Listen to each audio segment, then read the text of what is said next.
existem telas ao longo do corredor que mostram exatamente o número do jogo e o ano do jogo, né? Então, tipo, a gente tem ali o 1, 1987, 2, 88, o 3 em 1990, assim por diante, né? Até chegar ali no 9 em 2008, o 10 em 2010, o 11 em 2018 e um telão bugado, né? Com os números mudando e o número 12 no chão, né? Então, realmente, este jogo aqui, ele é um Mega Man Mainline, ele é o nosso Mega Man 12, que a gente esperou durante tanto tempo. E a primeira coisa que eu queria falar é sobre isso, né? Com respeito ao nome, Mega Man Dual Override. Primeiro de tudo, o que se nota é que eles abandonaram os números, né? Não é Mega Man 12, é só Mega Man Dual Override. E, sendo bem sincero, eu fico feliz que eles abandonaram os números, porque eu, pessoalmente, não gosto muito quando uma franquia, sei lá, coloca números muito grandes nas suas sequências. Eu acho que fica meio, sei lá, meio paia. Esse subtítulo é bem interessante, né? Dual Override. Ele vai bem na vibe, né, dos títulos de Mega Man no Japão. Ele sempre tem subtítulos que acompanham e falam um pouco a respeito do jogo, né? No caso, Mega Man 2 é o mistério de Dr. Willy, Dr. Wily no Naso. Mega Man 4 é uma nova ameaça. Mega Man 9 é o retorno da ambição. Contam um pouco da história do que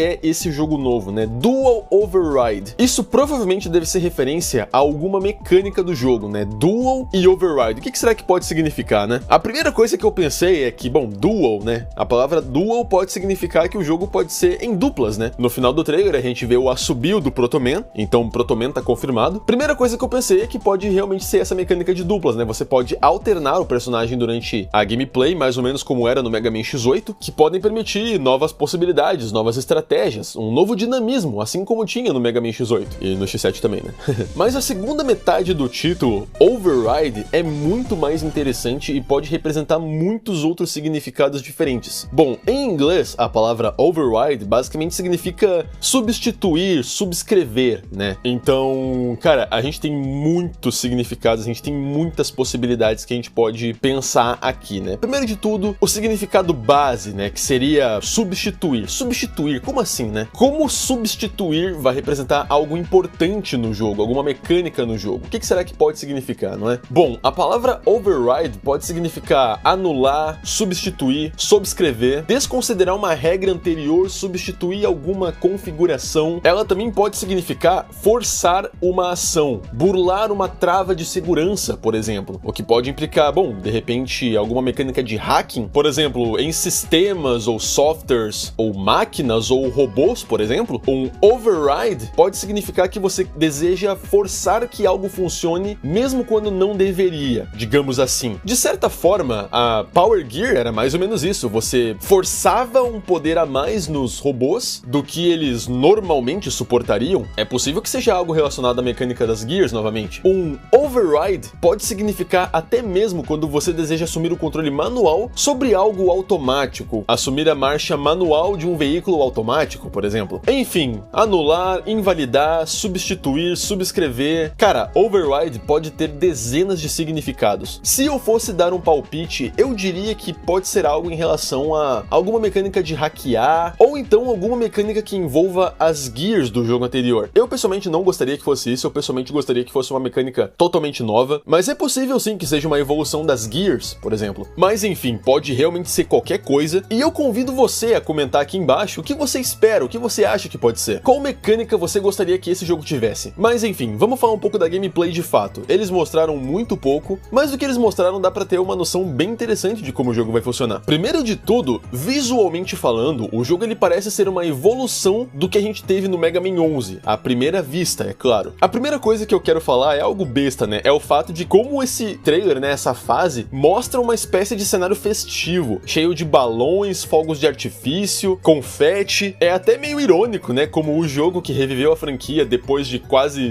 8 anos, é recebido com fogos de artifício, festa, como se realmente fosse uma grande celebração, né? Mas enfim, a gameplay começa mostrando uma fase que eu acredito ser a fase inicial, afinal de contas parece ser um tema bem neutro, né? Uma cidade, uma festa. É claro que pode muito bem ser a fase de um Robot Master, tipo o Clownman ou o Bounceman, que tem temas mais festivos, digamos, mas aqui eu tô assumindo que vai ser uma intro stage pelo motivo de... Bom, a gente sabe que Mega Man 11 basicamente é uma espécie de tributo a toda a era do NES. Aqui a gente tem que concordar, né? O jogo ele não tem fase inicial, ele começa com com os 8 robôs já desbloqueados. Enfim, Mega Man 11 é um jogo extremamente vanilla, é quase como se fosse um Mega Man do Nintendinho, que nunca foi lançado, mas por acaso recebeu um remake pros consoles atuais, digamos. Bom, visualmente falando, o jogo realmente tá muito bonito. O Mega Man recebeu um modelo 3D novo, bem mais detalhado e bem mais interessante. Aliás, esse jogo tá rodando na Re-Engine, né? O que é excelente, porque vai permitir uma iluminação muito boa e, no geral, mais opções para programar o jogo, né? Fazendo uma breve comparação entre os modelos 3D, a diferença fica clara, é da noite pro dia. O modelo 3D do Mega Man 11 era um modelo 3D bem bonitinho e interessante, e funcionava muito bem, mas parece muito mais um modelo 3D Chibi ou algo do tipo, algo bem simples, algo bem NES, do que em comparação com o modelo 3D do Mega Man 12, né? O modelo 3D do Mega Man tá bem mais detalhado e interessante, muito mais bonito, e ele me lembra muito a vibe do modelo do Mega Man 7, um modelo mais largo, mais detalhado, mais gordinho até, digamos assim, especialmente nos detalhes, né, nas partes ali das botas e dos braceletes ou das mãos mesmo, estão bem maiores e mais detalhados, mas a movimentação do modelo me lembra bastante a do Mega Man 8. É como se fosse uma mistura entre os dois designs. O modelo tá seguindo mais a vibe do Mega Man 7, mas a movimentação me lembra muito a do Mega Man 8, o que eu acho excelente, porque são dois jogos pra você usar de exemplo mesmo. Os cenários estão muito bonitos, cara. Diferente do Mega Man 11, que a maioria dos cenários eram basicamente imagens e ilustrações em 2D, aqui a gente já entra num meio termo bem mais interessante, porque ele brinca muito mais com esses detalhes em 3D. O cenário no fundo ele é todo 3D, né? E isso é muito bom, porque permite um dinamismo muito maior entre cenário do fundo e da frente. A única coisa que eu fiquei meio decepcionado é que os cenários eles são ainda muito separados, tipo, o cenário da frente, que é a parte onde você joga de fato, é uma camada do cenário, e aí você tem a camada de trás, que é uma outra parte do cenário, que é em 3D, bem bonito, mas que não parece interagir diretamente com a parte da frente, né? É como se tivesse um vão entre os dois. Em outros jogos 2.5D, como por exemplo Kirby ou Donkey Kong, a parte da frente e a parte do fundo do cenário são uma só. No Mega Man novo, parece que ambas as partes do cenário são coisas separadas e que não vão se misturar muito bem. O que eu pessoalmente preferiria que fosse uma coisa só. Mas tudo bem, porque os cenários realmente parecem bem bonitos, né? E parece que a gente vai ter bastante experimentação. A propósito, eu acho que esse trailer inteiro, ele mostra apenas uma fase, que eu julgo ser a fase inicial, e é interessante, porque você começa na fase de dia, inclusive é possível ver imagens do Gamma nas telas. O Gamma, pra quem não lembra, é o final boss do Mega Man 3. Aquele robô novamente do cenário do início, aparece na parte de noite da fase, inclusive a fase fica de noite, o que pode significar duas coisas. Ou a gente vai ter fases bem longas, assim como no Mega Man 11, ou é possível que a gente tenha, digamos, zonas, né, ou atos nas fases, que nem era no Mega Man X4 ou no Mega Man 8, porque, bom, a fase começa basicamente de dia, tipo, no meio-dia, e nesse trecho aqui a fase tá bem de noite, bem anoitecendo, quase de noite mesmo. Pode sim realmente ser uma transição que vai fazer a fase anoitecer de um ponto pro outro, mas pode ser que, como a mudança no horário é meio brusca, pode ser sim que isso daqui seja uma área diferente da mesma fase. Outro detalhe interessante é essa parte aqui. Segundo o level design, né, a maneira como ele guia, obviamente o caminho verdadeiro é pra cima seguindo pelas escadas. Mas tem uma zona meio suspeita pra esse lado de cá. Pode ser duas coisas. Pode ser apenas um item que você vai ali e coleta, digamos uma vida extra ou um e-tank, ou então isso pode ser uma espécie de caminho alternativo, porque tá bem suspeito mesmo essa tela aqui na minha opinião. Outro detalhe muito interessante é que, já na parte à noite da fase, o Mega Man é mostrado com a sua armadura em Battle Damage. Danos são visíveis na sua armadura. Bom, a gente não consegue ver o HUD do jogo, a gente não sabe como é que vai ser a barra de vida, nem nada do tipo, o que pode implicar que eles estão escondendo informação, mas é muito legal saber que a gente vai ter Battle Damage na armadura. Isso provavelmente vai valer tanto pro nosso personagem, né, o Mega Man e o Proto Man, como a gente imagina que vai ter o Proto Man, quanto pros chefes, né. A última coisa do trailer é essa ceninha aqui que mostra o Mega Man se teleportando pra fora. Esse cenário aqui provavelmente deve ser o cenário da Boss Battle dessa fase, e a gente consegue ver, né, claro, a animação do Mega Man sendo teleportado pra fora, bem interessante. E a cena final é essa daqui, que mostra o Mega Man na cidade, cheia de fogos de artifício, celebrando o retorno do Mega Man, e mostra ele abrindo a sua armadura, o que novamente, né, combina, né, com aquela teoria que eu falei mais cedo, de Override ser uma mecânica que envolva algo tipo as Power Gears, né, pode ser que isso daqui seja uma espécie de transformação temporária que o Mega Man pode usar pra aumentar seus poderes, digamos. Tem esses detalhes em amarelo, né, de energia, e por fim, a logo do jogo, né, Mega Man Dual Override. Eu vou ser sincero, eu achei essa logo meio sem graça, mas não ligo também, porque Mega Man tá de volta. E por fim, a data, né? Bom, não temos uma data fixa, mas a gente sabe que o jogo vai lançar em 2027. Mas eu não vejo isso com maus olhos, porque, bom, a gente já tem informações de que o jogo ele já tá sendo produzido há bastante tempo. Isso significa que eles vão ter bastante tempo pra encher esse jogo de conteúdo. E a última coisa, de fato, do trailer é que a gente escuta o lendário assobio do Proto Man. Então sim, Proto Man tá confirmado. Provavelmente vai ser um personagem jogável, né? Finalmente, ainda bem. A gente fica aí na espera, né, de que o Bass, né, o Bass, o Forte, também seja um personagem jogável. Tomara que sim. Mas, né, basicamente esse foi o trailer. Esse jogo, ele tá sendo desenvolvido há alguns anos. O Proto Dude, basicamente o porta-voz de Mega Man no Twitter, né? Ele já soltou algumas declarações. Ele é um cara que tem informações privilegiadas sobre a franquia Mega Man. Ele vem falando faz tempo de um projeto novo, de um negócio novo, que a Capcom vai voltar a dar moral pro Mega Man. E ele postou várias informações interessantes. A primeira delas é que esse jogo, ele já tá sendo desenvolvido há alguns anos. E sim, de fato, esse daqui é o Mega Man 12. Existem mais coisas vindo e mais cedo do que a gente pode pensar. Ou seja, em pouco tempo nós teremos mais informações sobre o jogo. Existe um mundo onde ele não seja o único jogo anunciado. Então sim, ainda existe esperança para Mega Man X9. Outro detalhe interessante é que a Capcom vai fazer o concurso de Robot Masters. Sempre foi meio que uma tradição, né, fazer um torneio, concurso de designs de Robot Master, para que os fãs enviem designs e esses designs possam ser escolhidos para ser os chefões do jogo, o que é muito legal. A gente também recebeu essa nova arte aí, né, que mostra o Mega Man no seu novo design, no novo art style. É um art style diferente dos jogos anteriores. É um art style bem limpo, né, bem quadrinhos. Mas, cara, basicamente é isso que eles mostraram, né? Não tem mais informações. Tentei tirar o máximo de informações que eu consegui. Vamos ter que esperar um pouco para ver as próximas informações. Mas, caramba, que felicidade. Em 2027 teremos um Mega Man novo. E, caramba, não faz nem 3 dias que saiu, né, esse anúncio de que a Capcom deseja transformar Mega Man numa core IP, né, numa franquia núcleo, no mesmo nível de Street Fighter e Resident Evil. E, nossa, logo depois já veio o anúncio de um jogo novo. Tamo no Hopium aqui, absurdo. É uma felicidade enorme. E, né, eu acho que eles estão escondendo coisa da gente, porque nem a HUD do jogo eles mostraram. Então, com certeza deve ter coisa interessante vindo aí. A propósito, eu quase me esqueci de falar isso, eu até tinha parado a gravação, mas durante a madrugada, né, do dia de hoje, a Capcom lançou uma atualização no Mega Man 11 que localiza ele para português brasileiro. Então, sim, Mega Man 11 tá disponível em português. A gente pode esperar, né, que o Mega Man do Override também seja disponibilizado em português brasileiro. Eu acho que dá até pra gente sonhar com uma dublagem, viu? E caramba, como seria legal, né, se o Luiz Carlos de Moraes fosse o dublador do Dr. Willy. Pra quem não sabe, ele é o dublador do Dr. Willy no desenho, né? Seria muito legal mesmo. Tomara que aconteça. Agora, o que me preocupa um pouco vai ser o preço. Porque, né, eu abri a página do jogo na Steam e tomei um jumpscare absurdo, porque o preço do jogo foi muito elevado. Ele tá por R$129, cara, pra um jogo do tamanho de Mega Man 11, que não é um jogo de grande orçamento, é um jogo super vanilla, bem limitado até, por um preço tão alto, cara. Eu acho meio absurdo. E, nossa, cara, isso me dá uma preocupação genuína. Como que vai ser o preço do Mega Man novo? Eu comprei na época Day One, eu fiz a pré-venda do jogo por R$80, ou R$89,90, não lembro agora. Mas enfim, era basicamente R$80 o jogo, o lançamento na época do Mega Man 11. E caramba, eles subiram tanto o preço do jogo. Sinceramente, cara, eu acho que o Mega Man vai ser meio carinho, viu? Se fosse pra dar um palpite realista, eu esperaria algo entre 180 a 200, 210. Não acho que ele chega ao ponto de ser 250, porque pelo amor de Deus, Pragmata custa 250. E Pragmata é um AAA. Mega Man claramente é um Double A, né? Então eu realmente acho que o jogo vai ser um preço entre 180 a R$200. O que, poxa vida, é mais caro do que eu esperava, mais caro do que eu gostaria. Mas, né, enfim, acho que é só isso mesmo. Mas, enfim, eu realmente falei, acho que tudo que eu gostaria de falar a respeito do jogo novo. E, bom, persista nos seus sonhos e viva. E, bom, persista no